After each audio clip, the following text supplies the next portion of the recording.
La course-poursuite s'engage à l'aube, non loin de la frontière polonaise. On nous indique que 15 personnes ont été aperçues sur le pont qui mène à Forst. On va essayer de s'y rendre le plus rapidement possible. Une camionnette a été repérée sur l'autoroute. Son chauffeur tente de prendre la fuite sur des routes de campagne. Mais l'homme, un passeur, est très vite rattrapé par les policiers. Il a un couteau avec lui ? Chaque jour, la police fédérale allemande interpelle en moyenne une cinquantaine de migrants qui tentent de passer la frontière. Les contrôles y ont été renforcés. Des fonctionnaires du nord de l'Allemagne sont venus prêter main forte à leurs collègues. Dans la camionnette, abandonnée au bord de la route, ils découvrent une trentaine de personnes, la plupart originaires de Syrie et d'Irak. Nous sommes passés par la Turquie, la Bulgarie, la Serbie, la Slovaquie, la Pologne.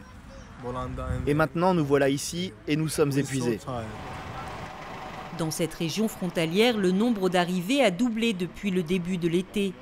Car le Brandebourg se trouve à la croisée des chemins migratoires, entre la route des Balkans qui passe désormais par la Pologne et la République tchèque et la route de la Biélorussie.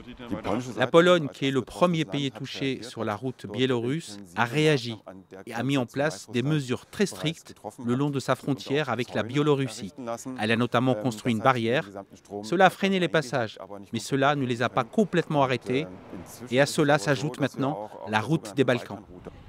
L'Allemagne est de nouveau le pays européen qui accueille le plus de demandeurs d'asile, comme en 2015 et 2016. 3200 personnes sont actuellement hébergées dans ce centre d'enregistrement à Eisenhüttenstadt dans le land de Brandebourg. Qu'ils soient passés par la route de la Biélorussie ou par celle des Balkans, les exilés y témoignent de parcours toujours plus difficiles. C'est dangereux. Quand on est bloqué à la frontière biélorusse, la police biélorusse vous empêche de faire demi-tour. Et la police polonaise vous empêche de passer. Alors quand on n'a plus de nourriture et d'eau, on est coincé. Dans le centre, on construit actuellement de nouvelles places d'hébergement, 500 lits supplémentaires pour faire face aux arrivées toujours plus nombreuses. Le directeur anticipe une nouvelle crise migratoire.